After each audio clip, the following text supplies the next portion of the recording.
Hello everyone, আসসালামু আলাইকুম। কেমন আছেন সবাই? আশা করি অনেক ভালো আছেন। আমি মিস্টার রিয়াদ ব্লগ আপনাদের মাঝে আসছি আজকে আরেকটি নতুন ভিডিও নিয়ে। তো আজকে আমরা চলে আসছি, আমরা অনেকগুলা বন্ধু মিলে ফাইলা মেলায়। তো আপনারা সবাই নাম শুনছেন, ফালুচান পাগলের মেলা। এখানে আমরা আসছি, দেখেন কতগুলা মানুষজন এখানে ঘুরতে আসে। আসলে আমরা নিয়ে আসছি 3টা মোরগ এবং বিরিয়ানি রান্না করার জন্য যত জিনিসপত্র লাগে, চাল ডাল আবিজাবি সব কিছু নিয়ে আমরা চলে আসছি ফাইলা মেলায়। তো রান্নাবাড়ি করার পর আমরা চলে আসলাম মেলা দেখতে। তো রান্নাবাড়ি করা শেষ করছি, কিন্তু খাওয়া দাওয়া করবো পরে, এই জন্য আমরা চলে আসলাম মেলায়। তো মেলা আগে দেখবো, তারপরে খাওয়া দাওয়া করব। দেখেন ভাই, কত রকমের দোকান, ফুচকা, হালিম, চটপটি, অনেক রকমের জিনিসপত্র কিন্তু এখানে বসছে। তো আমরা দেখতে আসছি এইটাই। তো এই মেলাটা আসলেও মানে বছরে একবার হয়, কিন্তু অনেক বড় একটা মেলা। দেখেন এখানে নানান রকমের দোকান পাওয়া যায়, মানে একটা বাজার ঘাটে যে পরিমাণ দোকান থাকে তার থেকে দ্বিগুণ পরিমাণে দোকান এই মেলায় থাকে। তো দেখেন এখানে দেখেন আচারের দোকান, তারপরে দেখেন কত বেলুনের দোকান, কত সুন্দর সুন্দর খেলনার দোকান, অনেক রকমের দোকান কিন্তু এখানে পাওয়া যাচ্ছে। দেখেন পান বিক্রি করতেছে ভাই, অসাধারণ একটি মেলা। এই মেলাটি ভাই বাণিজ্য মেলার থেকে কোনো দিক দিয়ে কম না। দেখেন ভাই, কাপড় চোপড় পর্যন্ত এখানে কিন্তু পাওয়া যায়। সত্যি আমার কাছে এই মেলায় যেয়ে অনেক ভালো লাগছে ভাই। দেখেন ভাই, এখানে মানুষজনের কোনো অভাব নেই ভাই। আমি দেখে খুবই অবাক হয়ে গেছি যে আসলেও একটা গ্রাম অঞ্চলে এত বড় মেলা বসে। এখানে কিছু না খেতে পারলেও এই মেয়েটির উপর আমি কাশ খেয়েছি। তো তারপরে দেখেন আমার এখানে যে ছোট ভাই এবং বন্ধু যাদেরকে নিয়ে গেছিলাম সবাই কিন্তু তারা ঘোরাফেরা করতেছে, এবং এখানে ছেলে মেয়ে উভয়ই অনেক মজা করতেছে সবাই মিলে। তো আসলেও এখানে একটা গার্লফ্রেন্ড থাকলে হয়তো অনেক বেশি মজা লাগতো, কিন্তু সাথে আমাদের কেউ নাই, কারণ আমরা সিঙ্গেল। এই জন্য আমরা বন্ধু বান্ধব নিয়ে ঘুরতে গেছি। তো আমরা একসাথে গেছিলাম 6-7 জন বন্ধু বান্ধব। তো দেখেন এদিকে কদমার দোকান, কত সুন্দর সুন্দর কদমাগুলো এখানে বিক্রি করতেছে। আমরা কিন্তু এখান থেকে অল্প টাকা দিয়ে কিন্তু অনেকগুলো কদমা কিনে এনেছি।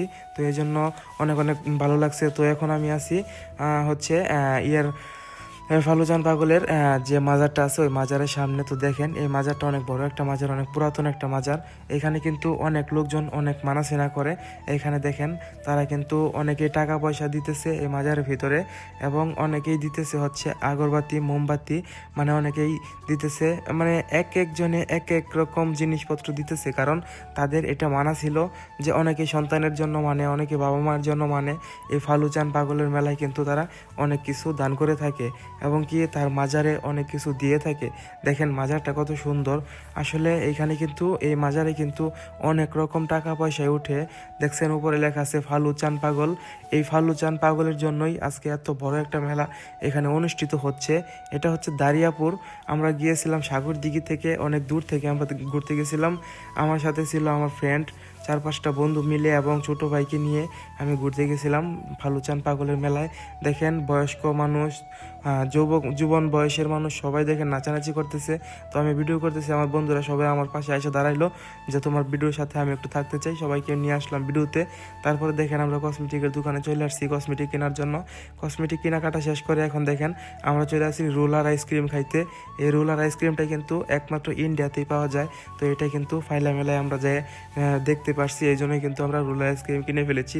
তারপর দেখেন আরেকটি জিনিস দেখে আমি খুবই ভালো লাগলো, এই জন্য এটাও কিন্তু কিনে ফেললাম। স্মোক চিপস, এটা খেলে নাকি মুখ দিয়ে ধোঁয়া বের হয়, কিন্তু আমি কখনো এর আগে খাই নাই। এটি হচ্ছে প্রথম, আমি আমার বন্ধুদের কাছ থেকে শুনছি। তারপর দেখেন আমি কিনে ফেললাম, কিন্তু আমি মুখে নিয়েছি ঠিকই, কিন্তু নাক দিয়ে কোনো ধোঁয়া বের করতে পারি নাই, শুধু মুখ দিয়ে বের হয়েছে। আসলে এটা আমি অনেক চেষ্টা করলাম, কিন্তু কোনোভাবে হলো না।